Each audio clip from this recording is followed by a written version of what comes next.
తుపాకులు లేవు, ఫైటర్ విమానాలు లేవు, యుద్ధ ట్యాంకర్లు, సబ్మెరైన్లు, యుద్ధ నౌకలు లేవు. కానీ యుద్ధం జరిగింది.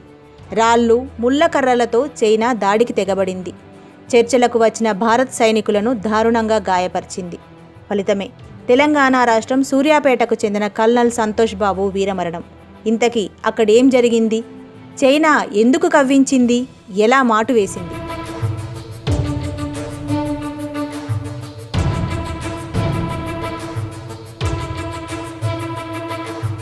సోమవారం రాత్రి గాల్వన్ వ్యాలీలో జరిగిన ఘటనతో యావత్ భారత్ ఒక్కసారిగా ఉలిక్కిపడింది.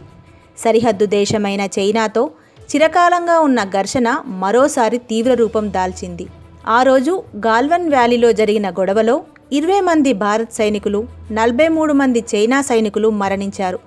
ఇది అంతర్జాతీయ మీడియా సంస్థలు వేస్తున్న అంచనా. గత కొద్ది కాలంగా కవ్విస్తున్న చైనా ఇలా దాడికి దిగడం, మన వాళ్ళు ధీటుగా సమాధానం ఇవ్వడంతో చైనా కాస్త వెనక్కి తగ్గిందా ఏమో. భారత్ చైనా సరిహద్దు వెంట గత కొన్ని రోజులుగా ఉద్రిక్త పరిస్థితి ఉంది. తూర్పు లద్దాఖ్లో ఉన్న ప్రతిష్టంభన మీద భారత్ చైనాల లెఫ్టినెంట్ జనరల్ స్థాయిలో ఈ నెల 6వ తేదీన చర్చలు జరిగాయి. కానీ ఇవేమీ ఫలించలేదు. భారత్ చైనాల మధ్య ఏకాభిప్రాయం రాలేదు.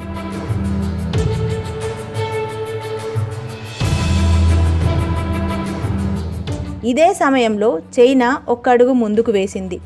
సరిహద్దుల్లో చైనా బలగాలు భారత్ వైపు వచ్చి శిబిరాలు వేశాయి. అలా భారత్ మీద చైనా కవ్వింపు చర్యలకు దిగింది. చైనా ఊహించినట్టుగానే భారత్ బలగాలు ఆ శిబిరాలను కూల్చివేశాయి. దీంతో ఇరు దేశాల మధ్య ఘర్షణ వాతావరణం ఏర్పడింది. అలాగని చైనా ఊరుకోలేదు. మళ్లీ ఓ చోట టెంటు వేసింది. భారత్ సైనికులను హతమార్చాలని వలపన్నింది. రాళ్లతో, ఇనుప మేకులు గుచ్చిన బ్యాట్లతో చైనా కొండల మాటున కాపేసింది. ఇది ప్రమాదం, చైనా పన్నిన వల అన్న విషయం తెలిసినా మన సైన్యం టెంట్ తీసేయడానికే ముందు కురికారు. మన సైనికులను చూడగానే చైనా రాళ్లతో దాడికి దిగింది. ఇక సోమవారం సాయంత్రం ఇరు బలగాల మధ్య తోపులాట చోటు చేసుకుంది. ఆ ఘర్షణలోనే గాల్వన్ నది వైపు దూసుకుపోవడంతో పెనుగులాటలో చాలామంది భారత్ సైనికులు గాల్వన్ నదిలో పడిపోయారు. జూన్ 6న జరిగిన సమావేశంలో ఇరు దేశాలు ఏకాభిప్రాయానికి రాకపోవడంతో జూన్ 16న మరోసారి ఉన్నతాధికారుల భేటీ ఉంది. ఆ సమయంలో ఇరు దేశాల బలగాలు తమ దేశ భూభాగంలోకి వెళ్ళిపోవాలని డిసైడ్ అయ్యాయి. అయితే చైనా వెనక్కి తగ్గలేదు, దాడులకే తెగబడింది.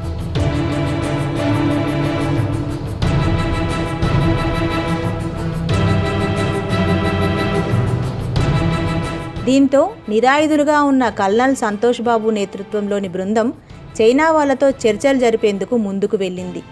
అయితే ఆ టైంలో కూడా చైనా బలగాలు వెనక్కి వెళ్ళడానికి ఒప్పుకోలేదు. పైగా రెచ్చగొట్టేలాగా ప్రవర్తించిందని సమాచారం. చర్చలకు వెళ్లిన వారిపై రాళ్ళు, కర్రలు, ముళ్ళ కంచెలతో దాడికి దిగింది. దీంతో భారత్ సైనికులు కూడా ప్రతిదాడికి దిగారు.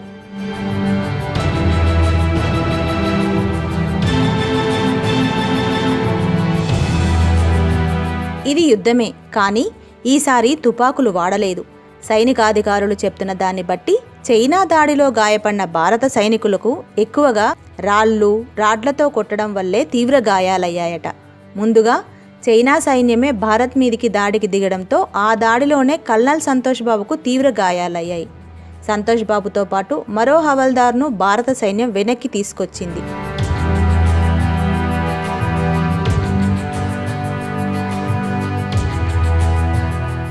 కొంతమంది భారత సైనికులు చైనా వారికి బందీలుగా ఉండిపోయారు. ఆ తరువాత గంటలోపే చైనా బలగాల చేతిలో బందీలుగా ఉన్న వారిని తీసుకువచ్చేందుకు భారత సైన్యం తిరిగి ఆ ప్రాంతానికి వెళ్ళింది. భారత సైనికులు చైనా బలగాలపై ఎదురుదాడి చేశాయి. ఆ సమయంలో చైనా వైపు 55 నుండి 56 మంది సైనికులున్నారు. ఈసారి ఘర్షణ తీవ్రంగా జరిగింది. దాదాపు 3 గంటల పాటు కొనసాగిన ఈ ఘర్షణ అర్ధరాత్రి వరకు జరిగిందని సమాచారం. అయితే ఈ ఘర్షణ జరుగుతున్న ప్రదేశం ఇరుకుగా ఉండడంతో చాలామంది గాల్వన్ నదిలో పడిపోయినట్టు తెలుస్తుంది.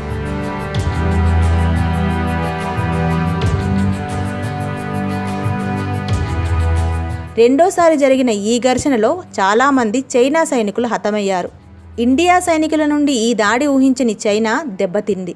40కి పైగా సైనికులను కోల్పోయింది. కానీ ఇప్పటి వరకు బయటికి ఏమీ చెప్పడం లేదు.